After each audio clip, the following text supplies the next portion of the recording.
What's up, y'all? Look, I forgot I was trying to get myself together and I ain't put no lips on. Y'all know I don't like coming on here without no lips on.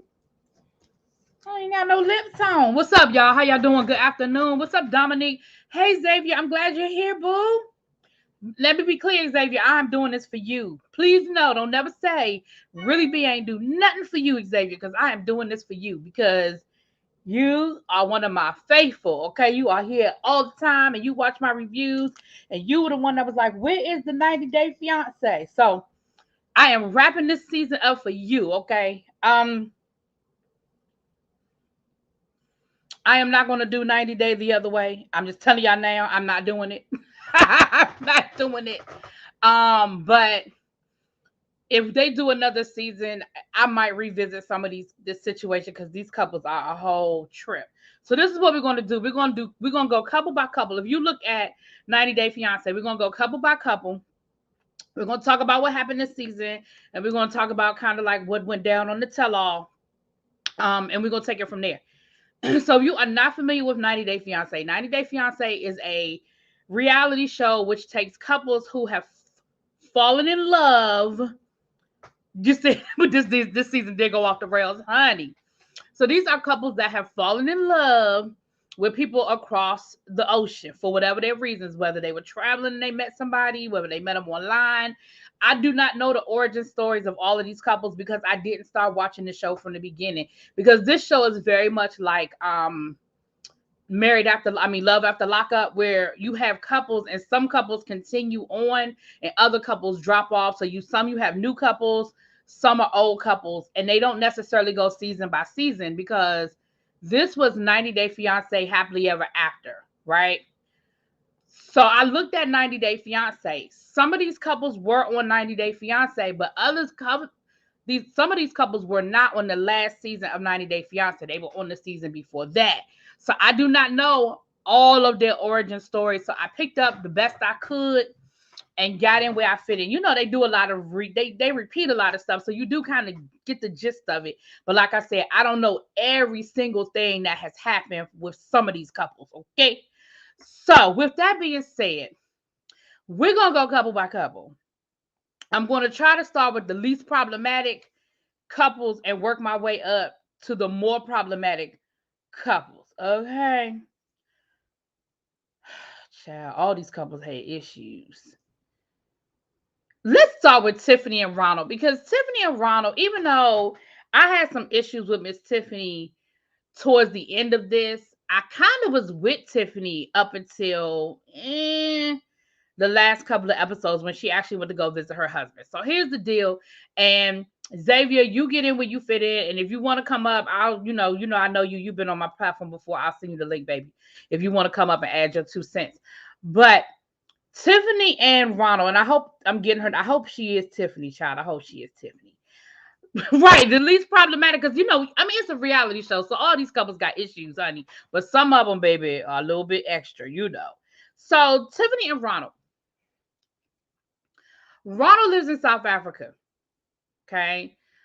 Tiffany actually lives not too far from me. She lives in Frederick, Maryland. Frederick or Fredericksburg. We got a Frederick, we got a Fredericksburg. I think it's Frederick. And Frederick is probably maybe about give or take an hour from me. Give or take. Frederick is like right outside of Baltimore. It's closer to Baltimore than it is to DC, but it's not that far. So Tiffany has 2 children, one by Ronald, who is her husband in South Africa. The other one is by a previous relationship. But Ronald has totally 120% taken ownership of of her son. And that is absolutely beautiful to see. It is beautiful to see that he has done that. And honestly, at times, I think he wants the marriage to work so he can be with the kids more than he really cares about Tiffany. That's just how it comes off to me. Now, Ronald has a little bit of a checkered past, which is making it. First of all, let me preface all this by saying all of these couples have had some hiccups because of COVID.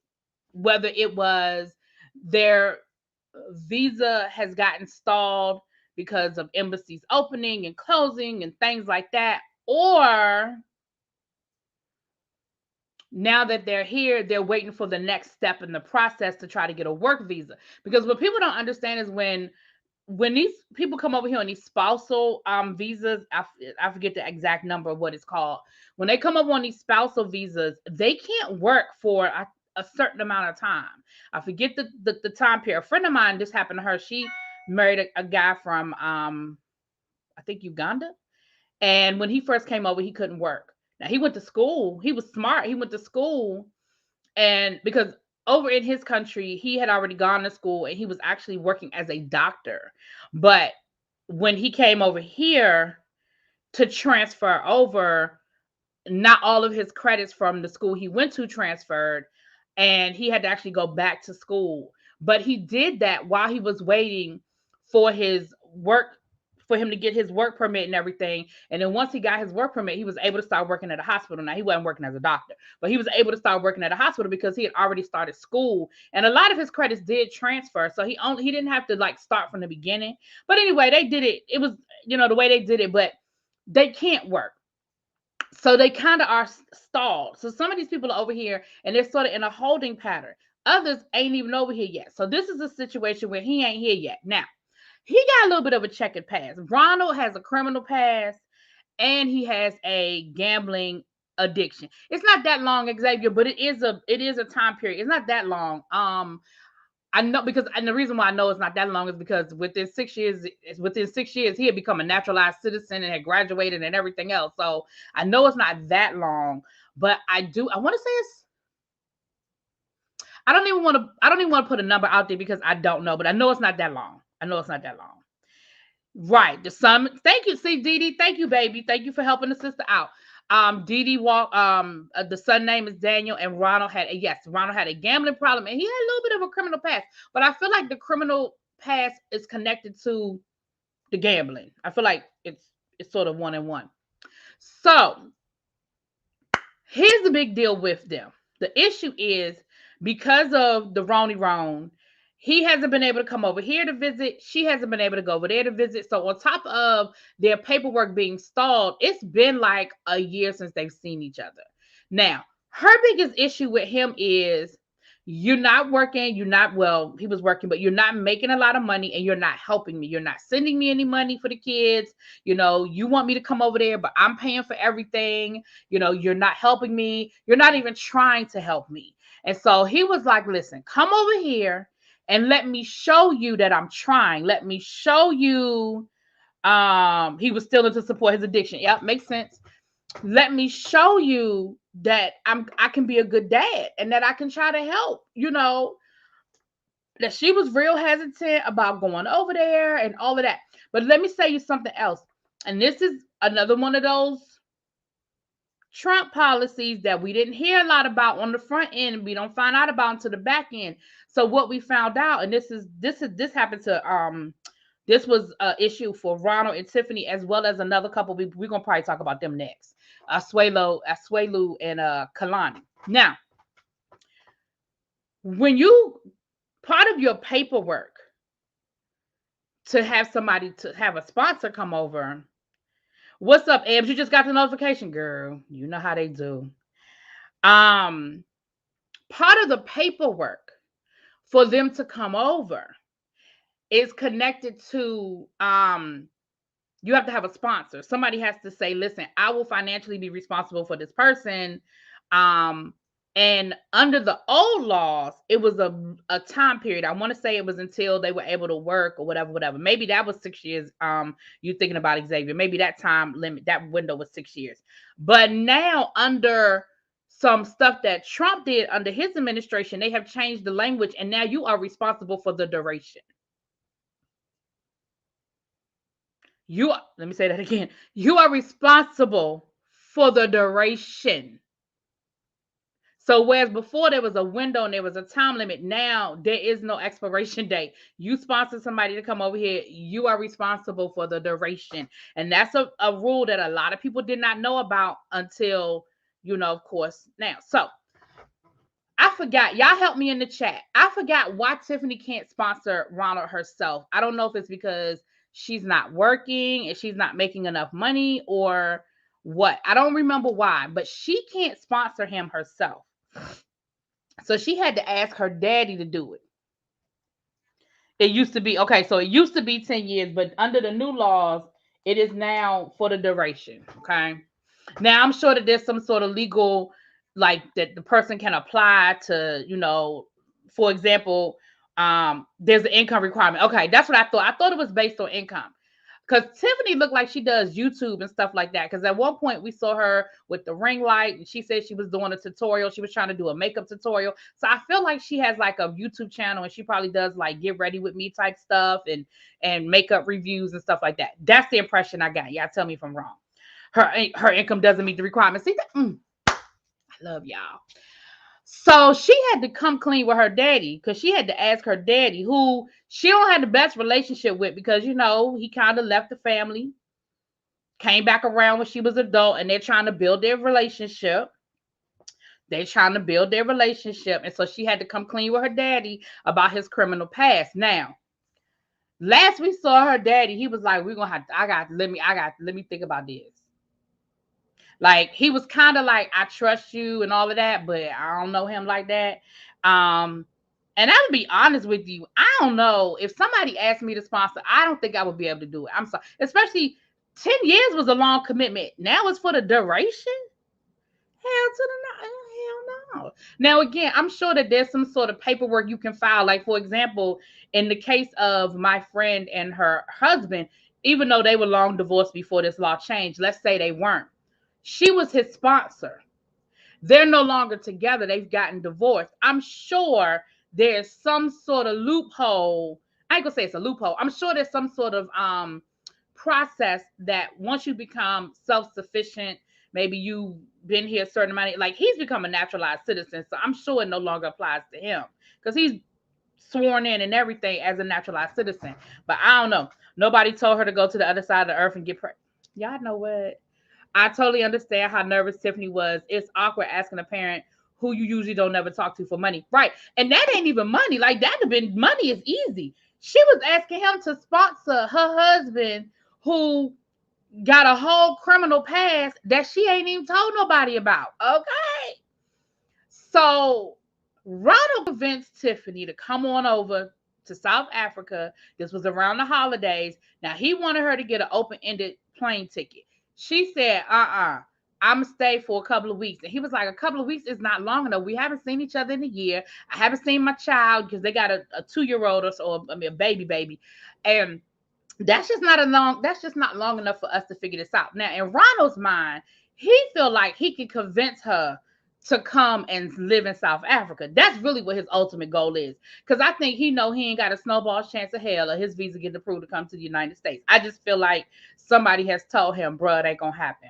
So I feel like his mindset is, I'm going to convince them that life is so great here in South Africa and they're going to want to move here and be with me.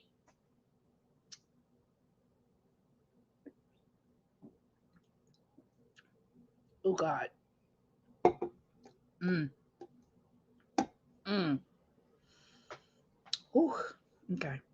If y'all want to know why I made that face, my members know. I put up a members only video to tell them what's going on, honey. Oh, okay.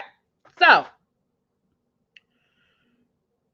they argued about this plane ticket. She wanted him to pay for half and all this stuff, because at first she had bought a plane ticket, then she canceled it, but then she said, okay, I'm gonna come. And then it was, well, I'm gonna get it for a set time. And then he was like, well, can you make it open-ended? So she ended up getting an open-ended plane ticket. But she was saying how she didn't think she was going to stay through the holidays. I want to say she was there for Thanksgiving, but she was trying to be back home by Christmas. So anyway, she gets there. Y'all, listen. I really saw both sides of this coin from the beginning. First of all, he went through a lot of trouble to try to set up a bedroom for her son. Technically, I guess his stepson, because they married. And okay, it wasn't, perfect. And maybe he spent money that she didn't necessarily want him to spend. But it looked nice. And it was a nice gesture to say, listen, I want him to know that he has a place here in my home as well. It's not just about me. And it's not just about the baby that I have with his mom. He's also a part of the family. That's how I feel about that. Then they went to the grocery store. Well, he's putting anything, everything in the grocery store. I mean, in the grocery basket. So she's complaining about he's overspending at the grocery store. They get to the register. He like $50 short. So she's fussing. Oh my gosh, see, I told you were doing too much. He's just showing off. He's just trying to do too much. Why is he doing this? Why is he doing that? She go on and run it. They get the groceries. They go home. They get home from the grocery store. She's complaining because she's like, listen, I am single mama every day, all day. I am here with you and I need you to step in. If the baby crying, I need you to pick the baby up. If the diaper dirty, I need you to change the diaper. I need you to jump on it. Okay. Basically, I feel like Tiffany thought she was going to get like a little mini vacay for a minute. Like he going to be Mr. Mom and I can go chill out for a minute. He complained because he tried to put the groceries away. And she was like, well, I need your help. He was like, I'm putting the groceries away. She was like, well, can you come back? Do you need to do that now? Like, I need you now. Now, what had happened was he had gotten water all over the floor. So he was trying to mop up the floor. But the baby crying, they jet lagged. She irritated. And it was a whole situation. Now, I saw both sides of that coin. I saw coin number one. Tiffany was like, listen, I am mom all day, every day. Can you please be there? I need your help. But the flip side, I saw where he was coming from, where he was like, look, I'm trying to put these groceries away. The floor is wet. I'm trying to make sure that don't nobody come in here and fall on their ass. But then Ronald had to keep talking. See, if he had stopped talking, Ronald, you had me. I was kind of defending you, but then you kept talking. So when he kept talking, then he started talking about how he don't want to change no nasty diapers. He'll change the pee-pee, but he don't want to deal with the number two. And she was like, you can't be picking and choosing when you gonna be daddy. So that became a whole argument. Then they went to the Christmas store. They have, like, y'all been to those stores? They have them here in the United States where it's just like an all Christmas store. It's all Christmas decorations. It's everything. So then they do that. They come out with the Christmas store decorations. And of course, once again, he is excited. Now, what he had explained to Tiffany was that he bought the wrong credit card with him at the grocery store, that he had money. He just didn't have enough money on the card that he had with him. So when they got to the Christmas store, it was, because again, remember, he's trying to convince her to stay to Christmas. So he's telling the little boy, what you want? Let's get what you want. You want these lights? Cool. You want this tree? Straight. You want these ornaments? And here goes Tiffany again complaining. He's just wasting his money. I mean, I could be using this money for so many other things. I mean, he doesn't send me any money. He doesn't do anything for me. But now we're in the Christmas store and he wants to buy up the store. Girl, if you don't let that man enjoy his kids. So then they go out the next day with his mama. They go down to the little elephant park or whatever. And she's complaining to the mama about how Ronald isn't really helping her. He's not doing anything for the kids. And she just feels like they haven't had any time to be together and have no romantic kind of time. And this, and this, and this, and that. So the mama says, listen, I think he's been a pretty good dad today. He seems to be very attentive. She said he's showing off for you. When it's just the two of us together, he don't do none of this shit. He doing this because you here and he's trying to put on a good front for you. So the mom says, listen, I would love to spend some time with my grandkids. And again, I can appreciate the fact that she's like taking ownership of the baby, of the boy too. She said, so how about I take them home with me and then y'all can have a nice romantic evening. She was like, great. So she tells Ronald, your mom's going to take the kids tonight so that we can have an evening alone. Ronald get mad.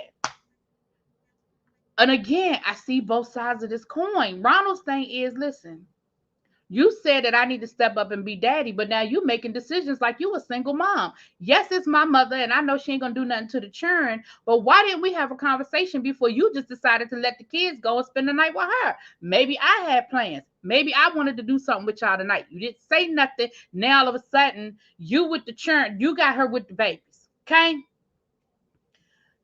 So anyway, do that. So they go out to dinner. It's a disaster. She says, let's go to therapy. So they go to therapy, which ends up being his cousin or his uncle. So I think in Ronald's mind, the uncle was going to side with him because he's family. That's not what happened. The uncle told Ronald that he need to step up and he ain't doing enough and he's not, that he's not being enough of a father. And, you can't decide which diapers you're going to change and you can't do all of that. So they leave the doctor's office, and I feel like Ronald is in his feelings because he's like, damn, ain't nobody on my side. Ain't nobody got my back. They end up in this huge argument. I mean, nasty. Like, he left her. They went to some like abandoned restaurant or something. I don't know where they were. And she was sitting there and he was like, are you coming with me or you staying here? She was like, I'm staying here. Baby, he got his happy ass in that car and left her there. Production had to take her. Oh. Yeah, she had to get in the car with production and production had to follow him. He left her there. So that was the last we saw of Tiffany and Ronald. So now we get to the tell-all, and we find out at the tell-all that things are not good between Tiffany and Ronald. They still are not in a really good place. Ronald is still in South Africa. Now she said she ended up staying for like 2 months. I feel like we saw maybe 2 weeks of her trip. And she said she was there for 2 months. So I feel like after they had that big blow up, your ass didn't go home. But she said that it was not good. But then Ronald dropped a little bit of a bombshell and made it seem like that Miss Tiffy Tiff was flirting with one of the cameramen. And then Miss Tiffy Tiff got in her feelings and threatened him and was like, you don't want to go there. She told him, quote unquote, you better watch yourself. I said, oh.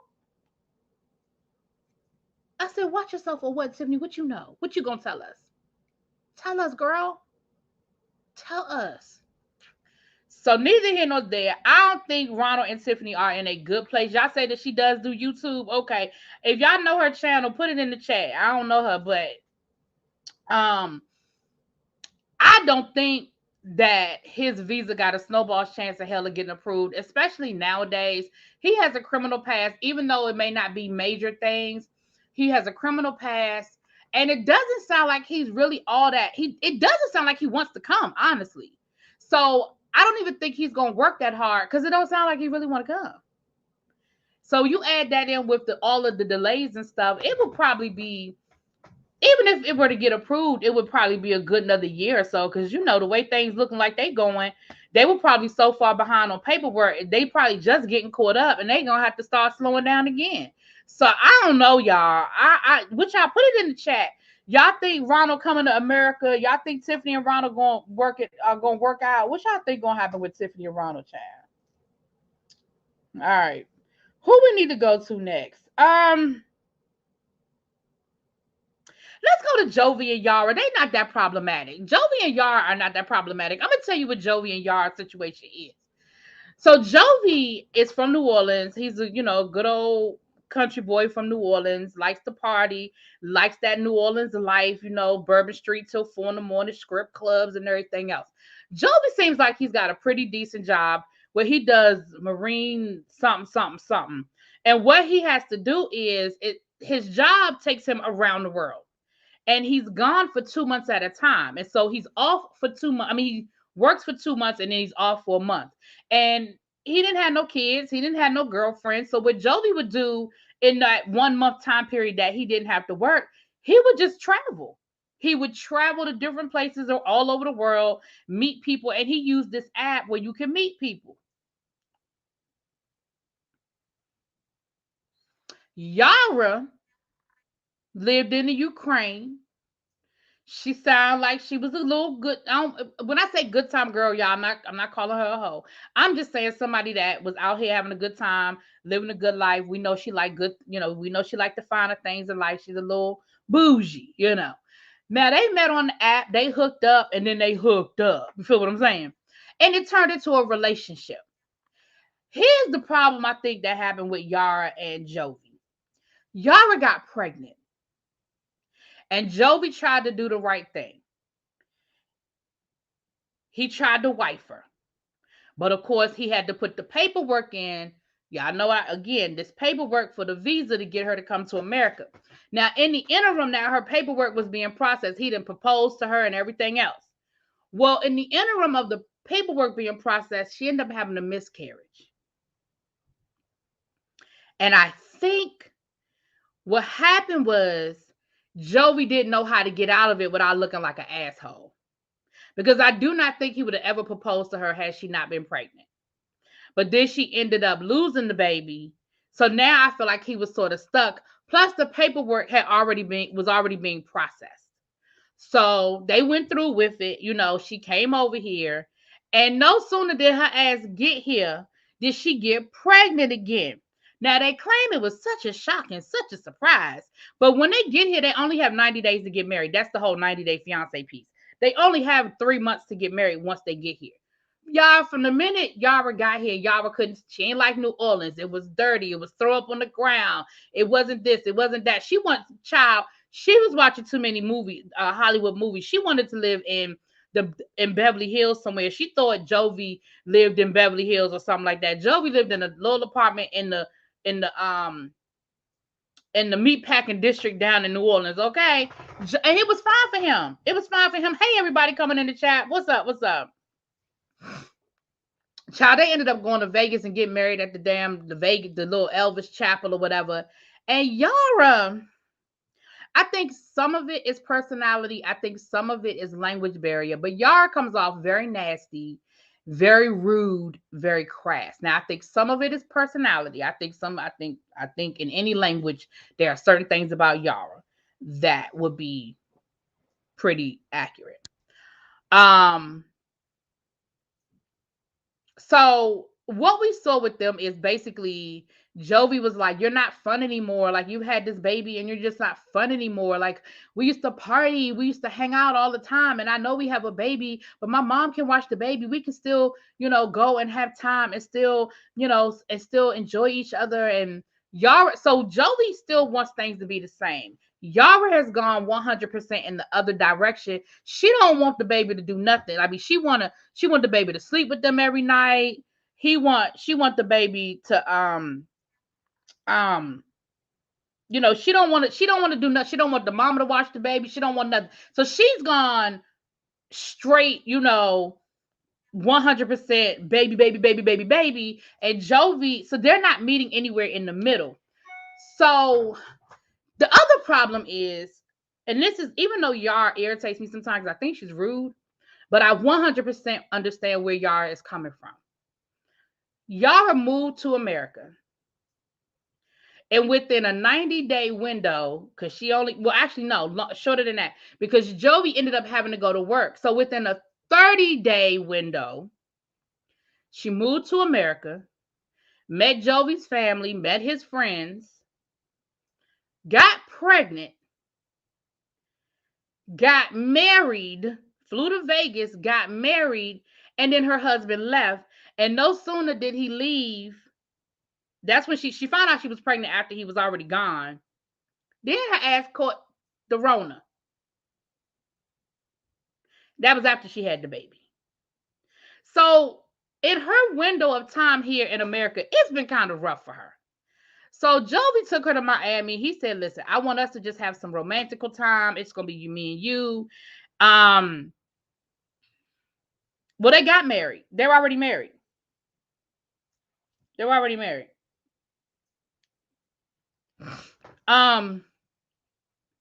So he got his mom to watch the baby. So his mama said, I'll watch the baby so that y'all can have, she in a whole different hotel room with the baby while they could go out and spend time together. So Yara tried, y'all. She said, okay, I'm going to try to be what Jovi wants me to be. I'm going to try to be this footloose and fancy free woman that he seems to want me to be. And she agreed to go down to the strip club with Jovi. It was a disaster. Listen, there are some couples that's a good thing. Like, going to the strip club isn't a bad thing to go with your man. It ain't no, listen, I've done it. It's not a big deal. Okay. It really isn't. But that has to be y'all's thing. Y'all have to be cool with it. She didn't like him going to the strip club without her. She didn't want to go to the strip club with him. She only did it to try. And, since he was like, you know what? You're not any fun anymore. You're not any fun anymore. And she was cool until Jovi went too far. Why Jovi blow that stripper a kiss? Y'all, she smacked the shit out of him. Now, I don't condone a man putting his hands on a woman, and I don't condone a woman putting her hands on a man. But, baby, she slapped the shit out of Jovi. That thing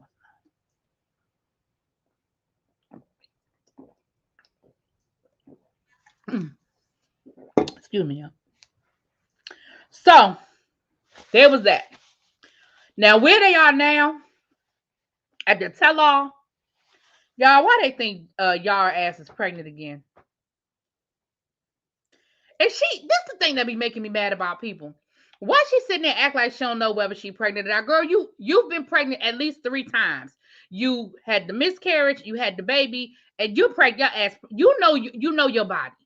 You know your body. Don't be sitting there acting like, I don't know. What is that y'all say? Jovi was like, your period? Yes, my period. I don't have it.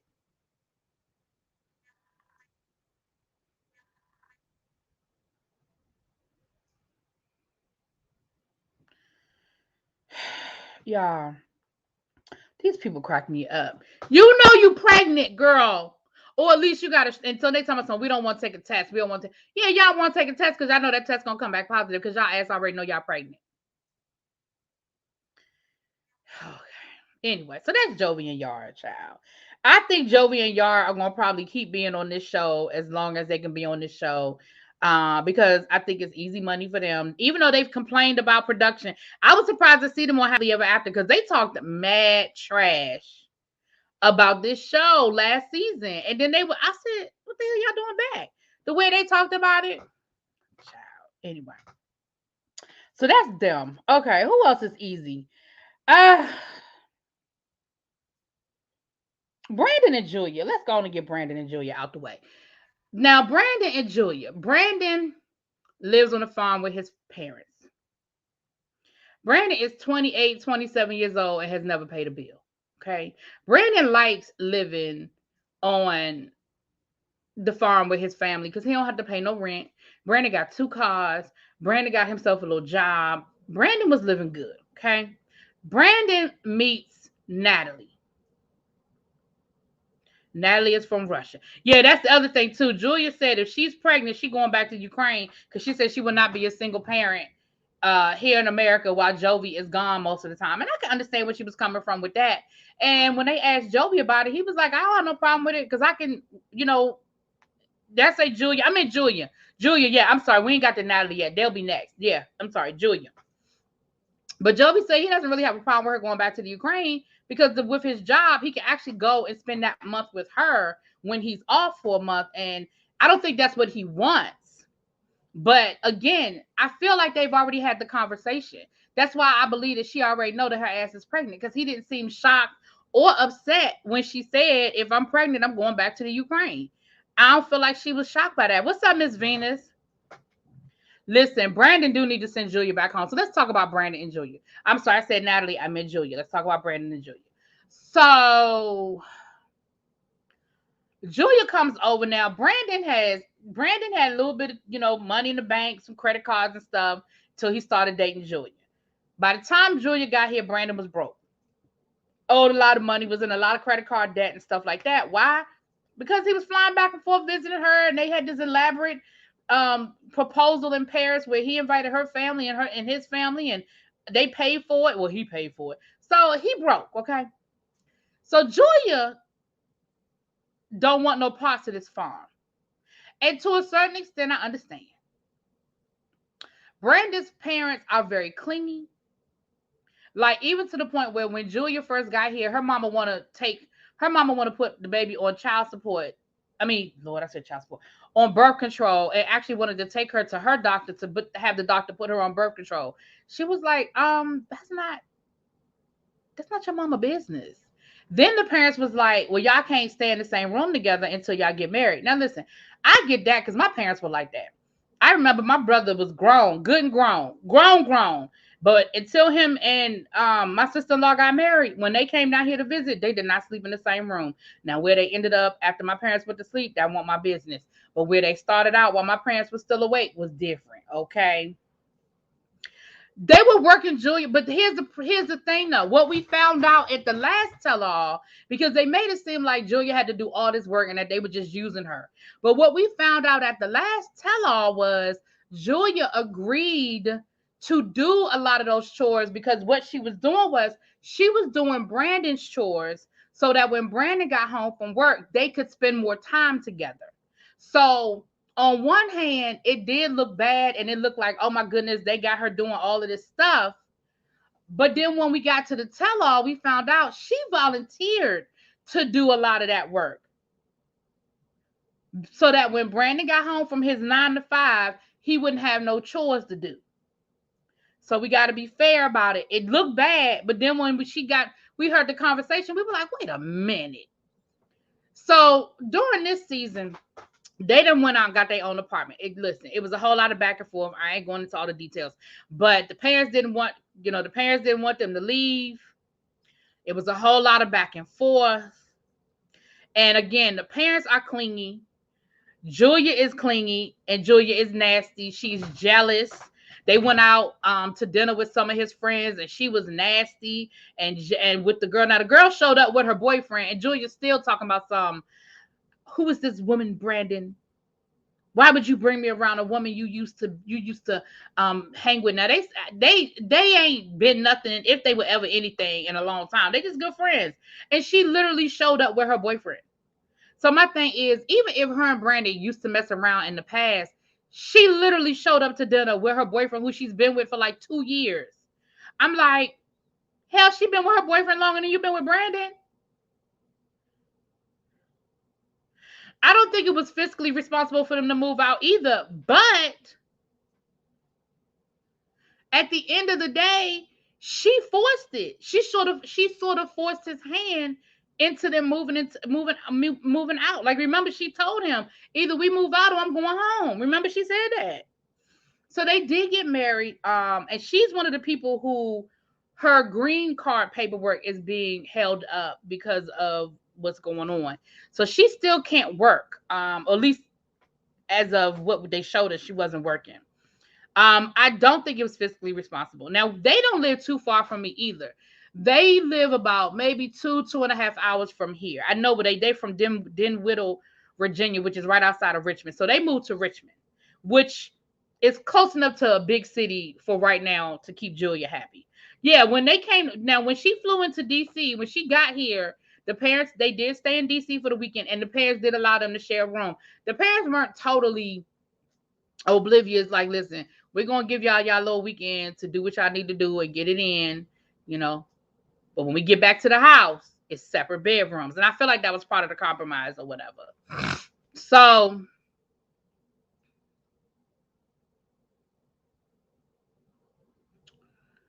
there was that. So now we found out at the tell-all that Brandon actually wants to move back home. He said that things are not going really well between him and Julia, that she is ridiculously jealous, doesn't want him to have any friends, doesn't want him to do anything with anybody other than her. And she told him she was jealous. He said, well, she told me she was jealous, but I didn't think it was this bad. See, that's why when people tell you who they are, you got to believe them the first time. She told you who she was. She told you she was a jealous person. So you can't keep acting like when people say stuff, they don't know who they are. She told you she was jealous. Now, just because you didn't think it was going to be as bad as it ended up being, girl, Brandon wants to move back on that damn farm. And he said that things are not going really well between him and Julia. I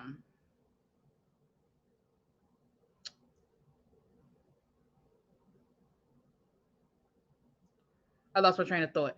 And we found out that his dad is sick. Now, they did not specifically say what the illness was, but I get the impression that it's cancer, because they said something about, well, he's still having his treatments. And that, they were saying that he's going to beat this and he's going to be okay. That kind of talk. Usually, that generally lends to like cancer conversation. And his parents are older. Brandon was definitely a change of life baby. Like, his parents are older. And so, because actually his dad is really his stepdad, but it's his dad. It's his dad. And I got the impression that Brandon is really ready. And the parents even said, listen, the house next door is up for sale and we'll help you with a down payment. And they were like, well, will y'all help them with a down payment on any house or just that house? And the mama was like, that house. Because they want him to move closer. They were like, okay, fine. They don't have to move back on the farm, but that's a happy compromise if they move next door. And, again, we're out in the country, so next door ain't city next door. It's like, they said it's like maybe a half a mile down the road next door. Right. The parents offered to give them a down payment for the house. If I'm Brandon, I think I take them up on the offer. Julia talked about something they needed. She's talking about something. I don't feel bad. Um, they just if he's getting older and he's sick, then they need to sell the farm. They need to sell the animals on the farm and just live and not have to worry about the taking care of a farm. Which again, I could see that point, but that ain't your business. That ain't your business. I think I take the offer, especially at the age I am now and knowing what I know now about ownership and land value. Because again, we're talking about country. So it's not just that house. It's land that comes with that house. He's gonna be on some land. And again, it's a half a mile up the road. So it's not next door, next door. But I personally would take them up on that offer. But I honestly feel like, because I don't feel like they're gonna make it anyway. Now I don't know when they're gonna get married. I mean, when they're gonna get divorced, but I don't think they're gonna make it. I don't think they're gonna make it. That's El Teddy. He must not have got no notification because I'm live.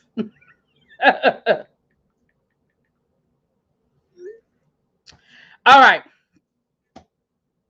Who are we gonna go to next? Brandon, Julia, Tiffany, Ronald, Yara, and Jovi.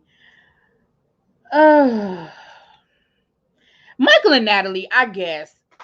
Listen. Natalie is a nasty bitch. Natalie, I think, just wanted to get to America. Now, here's what happened with Michael and Natalie. Michael and Natalie, she is used to being in the city and going to the clubs. She talked about, she was a go-go dancer at home. She got paid to dance at the clubs. Yeah. So she's definitely used to, that fast life. And I get it. But again, just knowing what I know now, I would take that offer. Now, being young and dumb, I don't know if I would, but being where I am in my life now, child, you're gonna help me make a down payment on a house with some land on it, child, sign me up. Anyway, so Michael and Natalie. So let's listen. Michael and Natalie met. I don't know how they met. This is one of those stories that carried over from another season. So Michael and Natalie. Now Michael he used to go visit Natalie. She's from the Ukraine too, and he used to go visit Natalie. And when he would go visit Natalie, whatever. But the last time he went to go visit her, they got into a real nasty argument and they broke up and she threw his engagement ring at him. Pick up with the 90 Day Fiancé season from last season. What had happened was he had already put the paperwork in order. So he got word that their visa had been approved, but him and Natalie weren't even together anymore. They were back on speaking terms, but they weren't considering themselves a couple anymore. So Natalie calls him and says, guess what? My visa got approved. And he was like, oh. So they had agreed that she would come over for the 90 days, see where they are, see if they felt like they could salvage their relationship. And at the end of the 90 days, they would either get married or she would go back home. Suffice to say, they got married, child. Now, listen, Natalie is a nasty bitch, okay? Natalie done made her uncle move out the house, which I understood that part of it because she was like, I don't know your uncle. I'm a woman by myself. They live out in the middle of nowhere.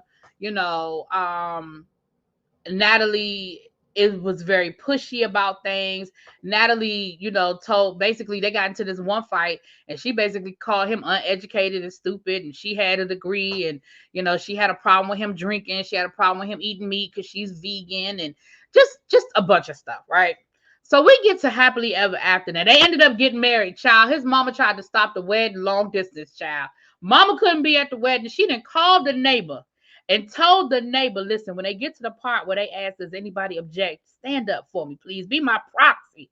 And the neighbor was like, I can't do that. I can't do that. So that ended up happening. So we get to this season. They still arguing I don't know when they were ever happy, child. Because every time we see them, they mad. Either they just had an argument or they get into an argument while they filming them. I'm like, when are y'all happy? When do y'all just have a good time? And the few times that we saw them sort of getting along, it seemed forced. It didn't feel natural. Child, so they went to go visit his mama for Thanksgiving. The mama is trying to talk to her about what type of job she wants to do when she can finally. And now the mama, I feel like the mama was a little bit out of line talking to her about working when you know good and damn well that woman can't work yet. That woman can't work yet. Why are you talking to her about helping Mike around the property when helping Mike when you know she can't go get a job?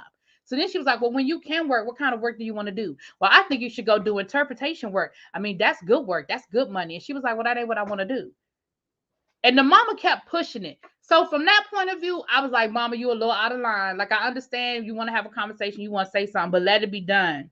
Let it be done. So then Xavier. So then Julian and met this friend of hers down to Washington because they live outside of Washington. Now, at one point, they made it seem like Washington was like 2 hours away, but then I feel like they driving to Washington every other day. So I'm like, damn, how far are y'all from fucking? Not Washington, Seattle. They're in the state of Washington, but driving back and forth to Seattle. So once she threw that ring, it should have been over. Child, it would have been over for me. So then she says,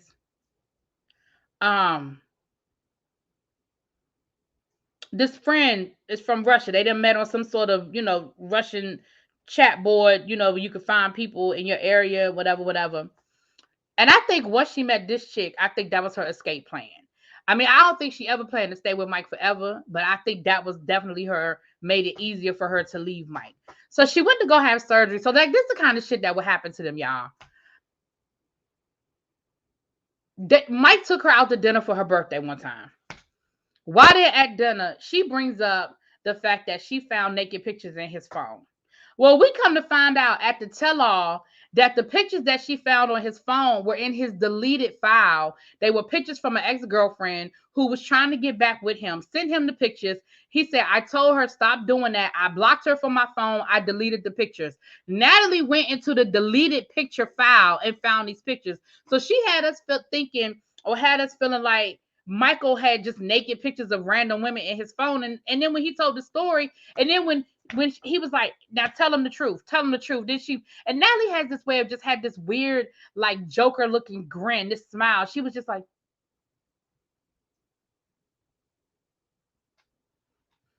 when she knows she got caught in a lie or she looks stupid, now she just got this little dumbass grin on her face. So I'm like, so basically, Michael, all this time you've been making it seem like Michael had these women just sending him naked pictures and that he was flirting with other women. And that wasn't even the case. And you didn't even dispute it. So that must have been the truth.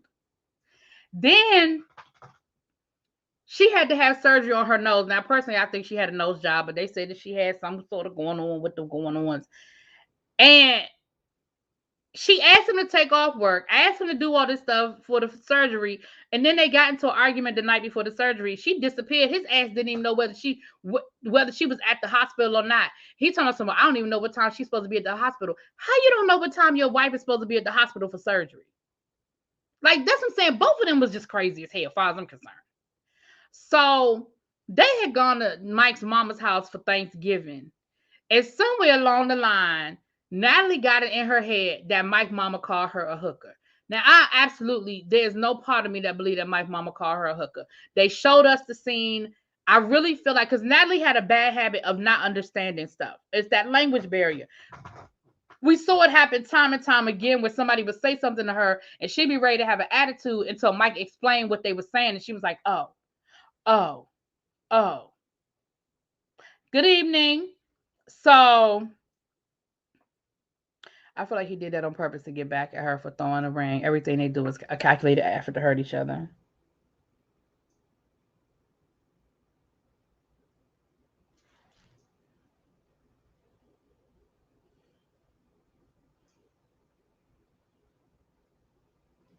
So she decided that, like I said, she got it in her mind, and every chance she got, she brought up the fact, your mother called me a hooker. Your mother called me a hooker. Your mother called me a hooker. Now, here's where making good TV became just frustrated me. All they had to do was play the damn tape back for that girl and let her know that man mama didn't call her no damn hooker. But they let that storyline linger for the rest of the season and into the happily ever after. And even when they brought his mother onto the happily ever after, and his mother was like, I never called you a hooker. I did not do it. She still insists that this woman called her a hooker. And I'm like, y'all got the tape right there. First of all, they showed it to us. So I know that there's some stuff that's edited. So if that was an edited scene, show that girl that damn tape and let her know that mama never called her no damn hooker. But y'all just want to drag this damn storyline. So make a long story short, Michael and Natalie are no longer together. He left her. I mean, she left him. Mind you, he was still paying her bills. We found out at the tell-all that she still had one of his damn debit cards and that's how she was living. He talking about he had to find out that she was hanging out with another man in order for him to be like, I'm cutting that card off today. Why you ain't been cut that damn card off? But I know why. Because technically you are still responsible for this woman because you signed that document taking responsibility for her and you're responsible for her. She could, report you, I guess, if you're not taking care of her. But then again, she left you. I don't know how that shit go. So the people started yelling at Natalie and was like, well, hell, then if you don't want to be there no more, then you need to go back to the Ukraine. Why are you still here? Why you ain't get on the plane and go back to the Ukraine if you don't want to be with him anymore? You don't want to be with him anymore, then you need to leave. You don't want to be with him anymore, then you need to leave. And I was like, well, I do agree with that. Child, that whole scene was ridiculous. When that girl came in there and told me I just want to say that, it's going to be okay. And wanted to hug him. I said, this is a whole mess. Right. That's what I'm saying. Yeah. When she went to New Orleans and went out with Yara and Jovi, she had a man with her. And poor Mike was like, well, damn, you ain't tell me that, Joe, because I they a lot of them have become cool. And so I guess Jovi and Michael talked. And Mike was like, you ain't tell me that. So I know Mike felt stupid, not just from Natalie, but I guess he felt some kind of way about Jovi too. But I understand Jovi was like, listen, that ain't my business. But I guess sitting there listening to her lie and treat Michael that way, I guess he was like, okay, hold on. Because who knows what story she told them. Because again, they don't know anything until the show airs. Other than what they talk amongst each other. They don't know what's really going on. So anyway. Right, Xavier, exactly. But when that woman hugged him and everything, and she was the main one. So anyway, that is Michael and Yara. And in real time, from my understanding, she done moved to Florida. And the rumor is that she's going to be on the spinoff Single Life or Happily Single or something like that. So we'll see. But if I was Michael, I'm sending her ass back to the Ukraine. But anyway, that's just me. All right, so that's them. All right, let's get to these last three couples because I'm trying to get off of here so that I'm gonna do my regular tribe meeting at 6:30. So hold on, y'all. Let's get to these last three couples. Andre,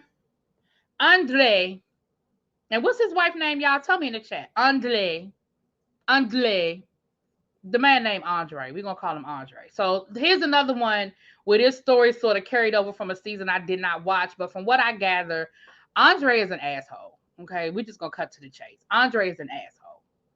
Andre has a little checker pass. He's from Moldova, and he had a little checker pass, and the family ain't really crazy about him. There's some bad blood there. They have a family business, and they're in real estate. Let me preface before I get into this whole story with Andre and his wife. Let me start at the beginning and work my way back. I don't believe none of this shit. I believe their whole storyline was fabricated. And I'm going to tell you why I believe that their whole storyline was fabricated. Because they are horrible actors. They are horrible actors. Now, put it in the chat. For those of you who watch the show, what y'all think? I just feel like this whole storyline was concocted.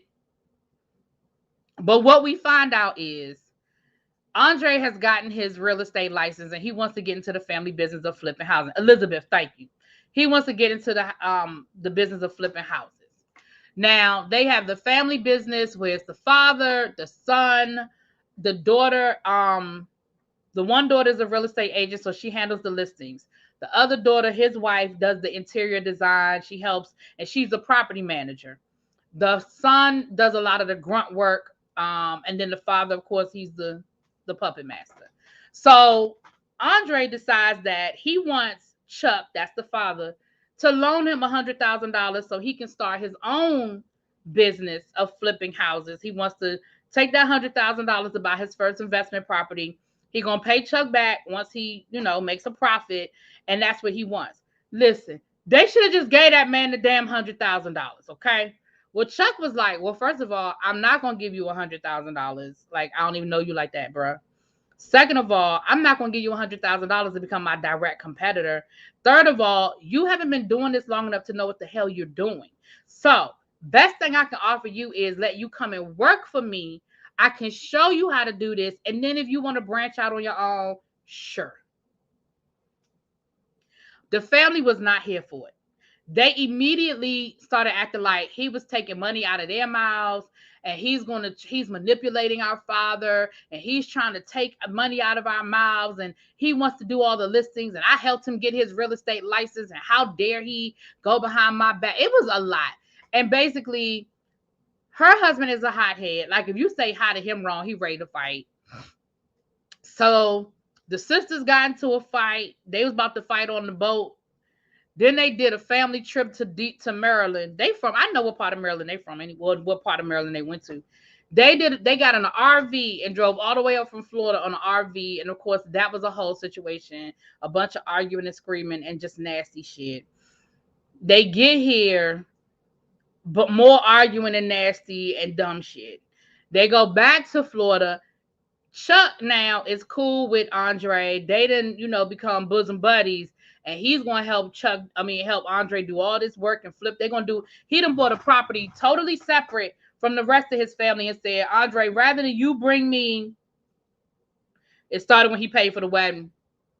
Instead of me bringing you into my company, what I'm going to do is buy a separate investment property, and it's going to be just me and you. Since my family have such a problem where you working with us, it'll be me and you's project. And whatever profit we make, we'll split. Oh, they wasn't happy with that either. Oh my gosh, how you going to do that? That should be ours. That should be part of the family. And I'm like, well, damn, that's the compromise. The compromise is this is a totally different property that don't have nothing to do with y'all. That's the compromise. Child, they done got down to the daddy house. He had hamburgers. He wanted to have a good old-fashioned family cookout so they could try to work out their issues. Child, they done got into a fist fight down to the daddy house. And it really won't that big of a fist fight. They did a whole lot of rolling around right by the pool. And I found it interesting that nobody ended up in that pool. I was just like, so we got to a whole family brawl. The sisters is fighting, the sister-in-law fighting, the two men rolling around on the ground, security trying to break it up, but ain't nobody end up in that pool. Nobody ended up in the pool. I'm with you, Nicole. Somebody would left with 95. Right? You ain't lying about that.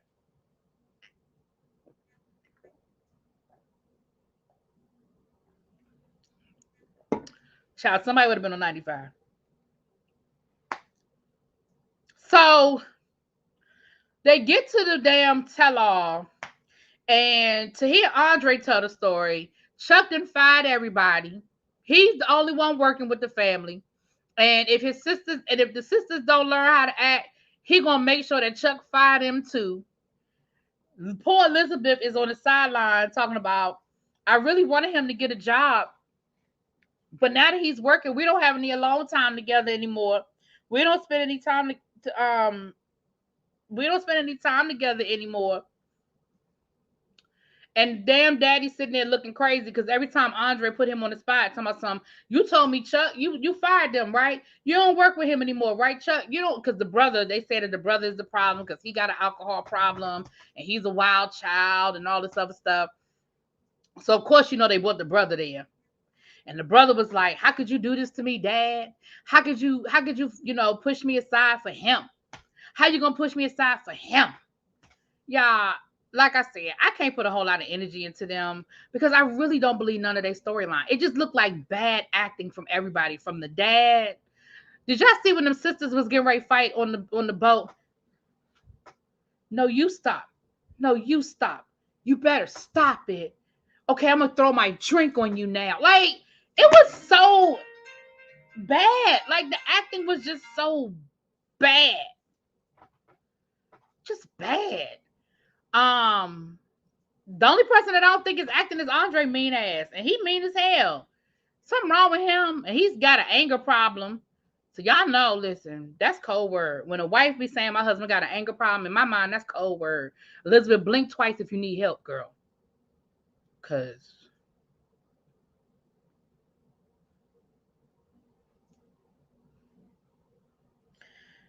all right, Asuelu and Kalani. So Asuelu is from Samoa. Kalani is half Samoa, half American. They met, they had babies, they got married. Okay. Fast forward. Here's another one of those stories. Chuck deserves an Emmy for that performance. He was crying and sweating, giving his best Viola Davis child. But you notice we didn't see no tears. This one he kept. You notice he kept rubbing his face, talking about, I can't believe this. I didn't want this to happen. He kept rubbing his face. I don't know about that. I don't know. He wasn't giving me my best Viola Davis. He was. I feel like he was able to make tears appear, but Go back and look at that Xavier. We never saw no tears just running down his face.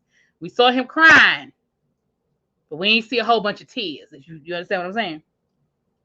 So.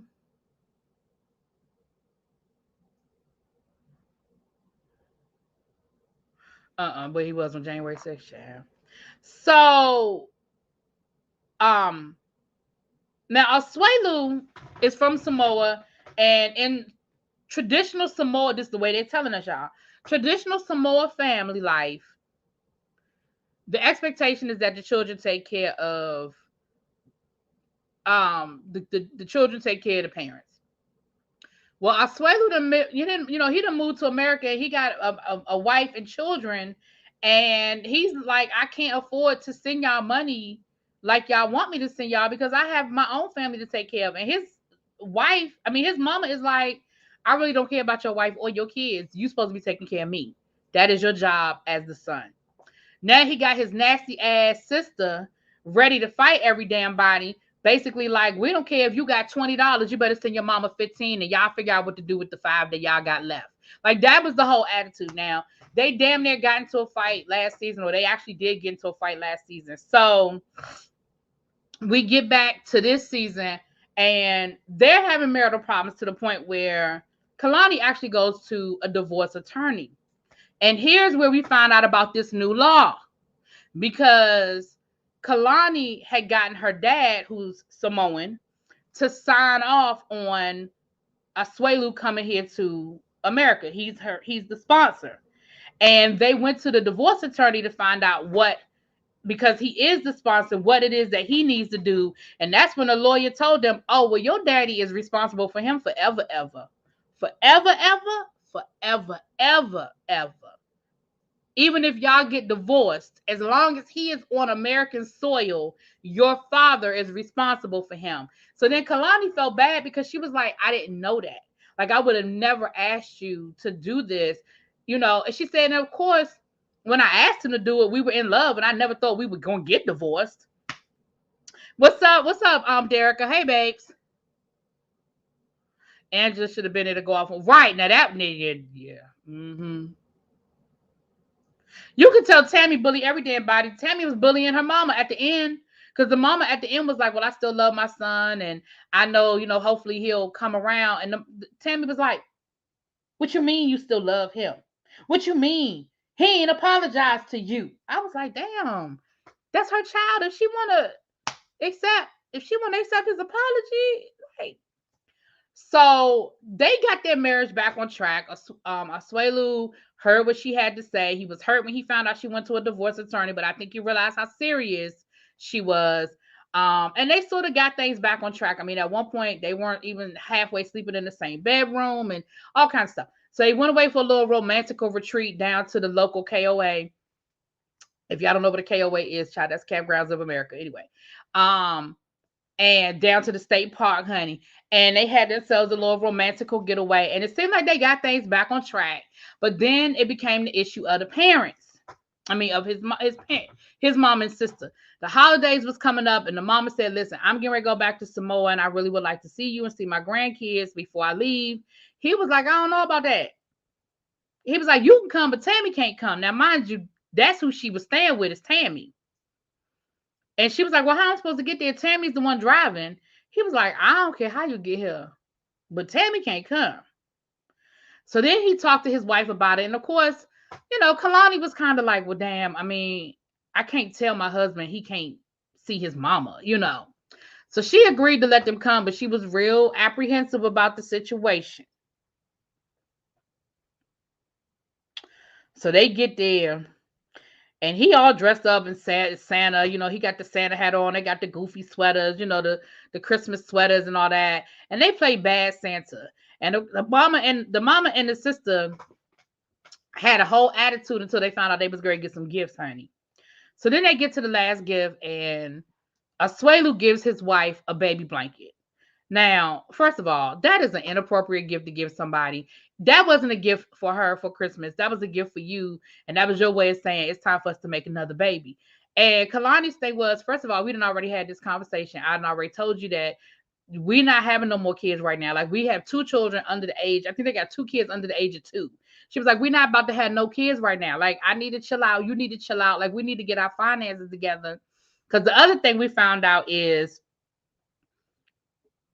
the mother, they live with her parents, but they can ready to sell that house and move because the dad works in California. And so they're going to move closer to where the dad is rather than him having to travel back and forth. So she was like, we need to find somewhere to live. We got a whole lot of things we need to do. And getting another baby is not the same. It's not in it. So here go the mama and the sister. Now they want to weigh in on, well, that's your job. Your job is to have as many kids as he wants to have. He's the father. He's the head of the household. He's your husband. And if he wants you to have 10 kids, then you need to have 10 kids.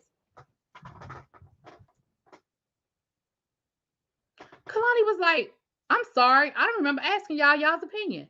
So then Kalani's sister jumped in and was like, listen, that is her uterus. So then here go Tammy. Don't talk to my mama like that. Chill out. Ain't nobody yelling at your mama. Next thing you know, child, Tammy done stood up. Tammy done started yelling. The sister was bad about it. Tammy was bad about it. Asuelu had to physically pick his sister up and carry her out of the house. And then he pushed his mama out the house. Now, after tell-all, they tried to make it seem like Asuelu didn't put his hands on his mama, but technically he did. Now, he didn't like carry her out like he did Tammy, but he did push his mama out that damn house. He did. Baby, there is no resolution there. Again, I've said this, and we were talking about, put a ring on it the other day when we were talking about toxic relationships. This is a toxic relationship, and it is based in culture. I understand that this is the culture, but the reality is he does not live in Samoa. He's in America, and there are different mindsets here. And he cannot afford to do what y'all want him to do as far as financially. Now, the other thing that he brought up was, it's not so much that you need this kind of money to live. You giving all the money to the church. He said, I remember when we were kids and we would be starving, eating rice. And he named a couple of other, I guess, traditional Samoan dishes. So he said we wouldn't have enough food. And you gave all the money to the church. And so he was like, if I do send you money, you have to promise me that you're not going to give it away, that you're going to use it to take care of yourself. I don't think that was a crazy request. I mean, I understand that when you give somebody money, you give them money with the anticipation that they spend their money how they want to. But the flip side of that is, it's her money. It's like, I don't think that he's wrong for saying, listen, I already told you I don't have a whole lot of money. So what money I do send you, I need to make sure you're using it in the way it is intended and not giving it to the damn church. I should say the damn church, but giving it to the church. That's why the mother is so mad. In her mind, she was standing up for him. Yeah, exactly. She did. She felt like she was defending her son. She really did. And again, I feel like if Tammy wasn't there, I feel like they would have definitely had a conflict over it, because again, that's a cultural thing, but I don't think it would have escalated that way. It definitely would have been a conversation, but Asuelu was wrong for giving that woman a damn baby blanket as a Christmas gift. Don't give me no shit like that as a Christmas gift. That is not a Christmas gift. A Christmas gift is something for me. A baby blanket is for the baby. That is not a nice. Now, it'd be different if we were telling the family that we were pregnant and we gave our parents a baby blanket as like a signal we're having a baby. Like, I've seen that done before. That's cute. But don't give me no baby blanket because you want to remind me that you think it's time for me to have another baby, especially since we done had a conversation about it and I done told you it ain't happening. The mother said that she does not care about his kids. Yeah, she did. She that and that's why I'm saying that is a toxic relationship. And Asuelu is going to have to make some hard decisions about that relationship. And I think he's sort of 80% there. Listen, I said this the other day when we were talking about put a ring on it. Just because someone is your family member, especially a parent, does not mean that they deserve a seat at the table. Thank you for raising me. Thank you for bringing me into this world. I will always respect you for that and I will always love you for that. But that does not mean that you can be a part of my life because this isn't a good relationship. And it's okay to say that. And I think we do ourselves a disservice by trying to make it seem like we always have to have a relationship with our parents, and it always have to be a certain level of reciprocity between it doesn't. And I know that's a hard thing for people to hear. I know some people are gonna be like, that ain't right, that ain't right. But that's because you grew up in it. Well, I'm not gonna make no assumptions, but for a lot of people who grew up in a positive environment, not perfect. I'm not talking about perfect. I'm talking about positive because the reality is we're not talking about the toxicity, excuse me, of some of these parent-child relationships. You know what I'm saying? In the past, his mother said she didn't care about his kids when he told her he couldn't. Right. That's yeah, I know. Yeah. Yeah. So that's the reality of the situation, you guys. So I don't know. I feel like Kalani and Asuelu can probably work through this, but definitely the family, just like, because then he was trying to get her to move back to Samoa, and she felt like he was trying to get her to move to Samoa so that she would become a good Samoan wife. And then they tried to tell her she won't really Samoan, and she was like, "What are you talking about? I'm half Samoan. I'm half American. I'm Samoan. My daddy is 100% Samoan, so I'm half Samoan, half American." Okay.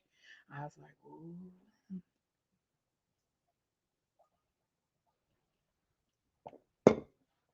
Ugh.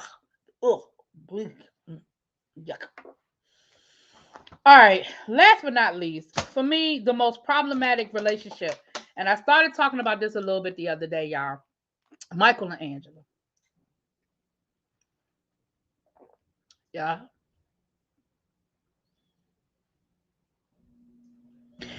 Angela has got to be the most ridiculous, rudest, out of line, disrespectful woman I have ever met in my life. Now, Michael ain't no angel, let's be clear. Michael ain't no angel. And I really do feel like Michael puts up with Angela because Michael really want to get here. He really want to get to America. I mean, he really, really want to get here to America, okay? Because there is no other reason in the world why you are putting up with that. There is no other reason in the world why you are putting up with that woman. This woman, how old is Angela, y'all? I don't want to exaggerate. She looked like she in her 60s, but she might not be that old. She's a chain smoker. She was what, 300 pounds, 200 or something pounds. She ended up having a sleeve surgery. Now, her doctor was African. I want to say he was from Nigeria, but I might be making that up. I know Michael is from Nigeria, so her husband was from Uganda. He was from another African country. And she was flirting with him. Oh, she was flirting with him, honey. And she's in her 50s. Ooh, she a hard 50. God darn. Woo, she's a hard 50. Woo, she's a hard 50. Who was it that called me?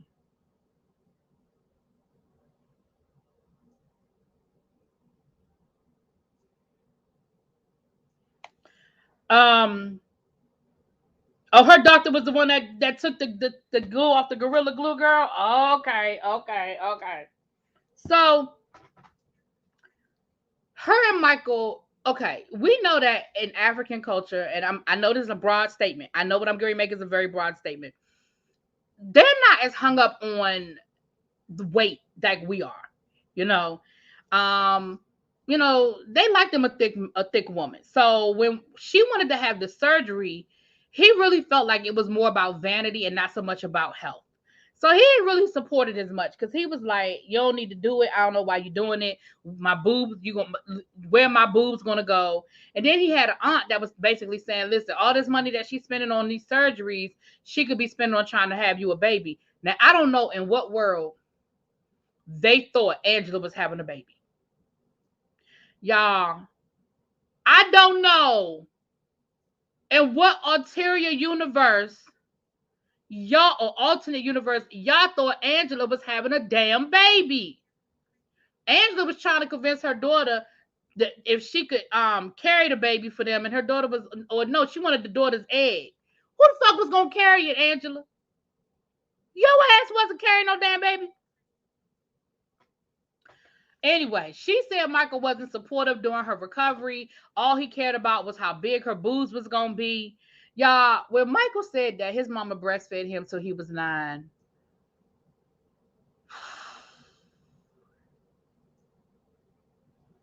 And I'm glad that he was clear to say that that was not a part of his culture. That was just his mama. I'm so glad that he was clear to say that's not a part of our culture. That was just my mama. And then he said that he liked to just play with her boobs. See, that's not breastfeeding. You're 9 years old playing with your mama's boobs, sir. You need to be on somebody's couch because I feel like you got some issues.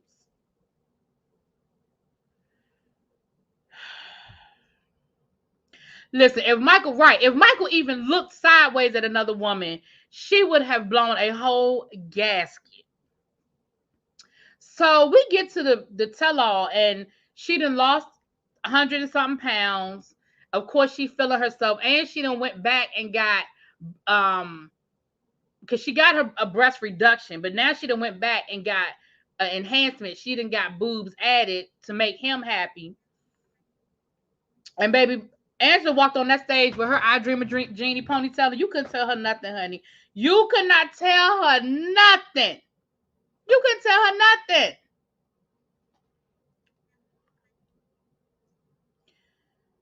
Child, they got to arguing on that stage. And every time Angela's one of those people that goes for the jugular. Angela's one of those people that you could hit her, you could tap her on the shoulder and she gonna come back with a hammer. You know what I mean? And she got to cussing him out. Then she got to cussing the aunt out because the aunt was trying to say, well, you need to be a good wife and you're not a good wife and you shouldn't talk to him like that. You don't respect him. Baby, Angela done stood up and showed that woman her boobs to everybody on that stage. I said, you just want to show off them new boobs because there was no reason for you to do none of that. There was no good reason for you to do none of that. You just wanted to show off them damn boobs. Angela acted a whole ass, y'all. Listen, I know Angela makes good TV, and I'm sure that's why they keep her around. But I don't find her entertaining. I really find her borderline. And y'all know I don't like throwing that word around, but I really find her borderline racist. Because I'm just like, I told y'all, when she was on the phone arguing with Michael and she told Michael, if my brothers and if my father and brothers heard you talking to me like that, they would take care of you or something to that effect. All I saw was a lynching. You this white woman down in Georgia. Now, mind you, you didn't cuss this man out and called him everything but a child of God. And the minute he come back and says, fuck you, Angela, now all of a sudden you want to call your daddy and your uncles to take care of him. That's all I saw, y'all. And y'all know I don't even like going there. Y'all know I don't like going there. But I was like, so you can talk to this man any old kind of way, call him all kinds of bitches and MFers and this, and you ain't shit, and you ain't a man, and you this and you that. And the minute he respond with "fuck you, Angela," now all of a sudden you are so offended. How dare you talk to me like that? If my father heard you talking to me like that, him and my brothers would have took care of you.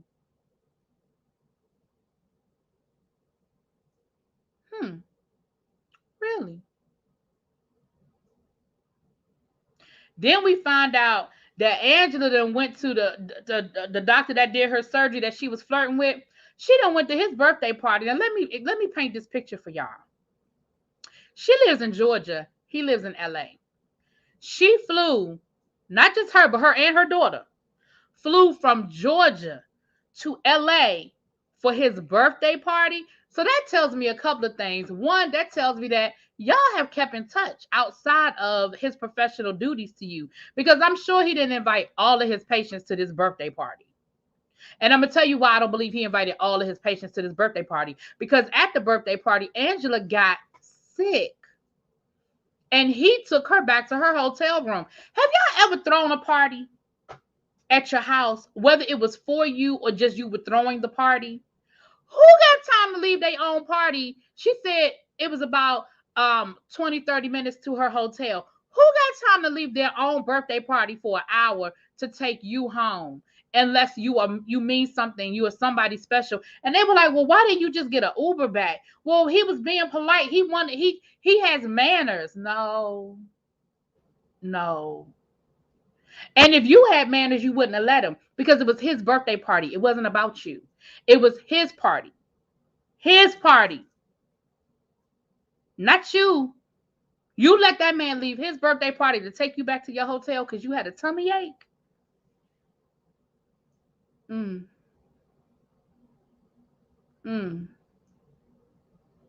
Yeah. Something ain't right about that, y'all. Something ain't right about that, y'all.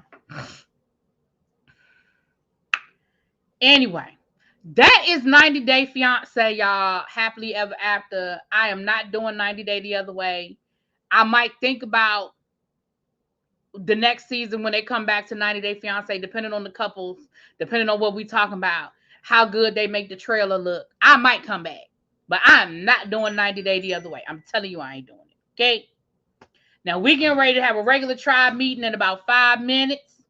Hopefully y'all will come back. If you just dropped in because you saw 90 Day Fiancé, please subscribe, like, comment, share. Please come on back in about 5 minutes, because we're going to talk about Beyonce, Busta Rhymes. We're going to talk about R. Kelly. We got some things to talk about on the other side, y'all. But no, Xavier, this was for you, boo. I did this for you, okay? And I'm see y'all in about 5 minutes. I'll talk to y'all later.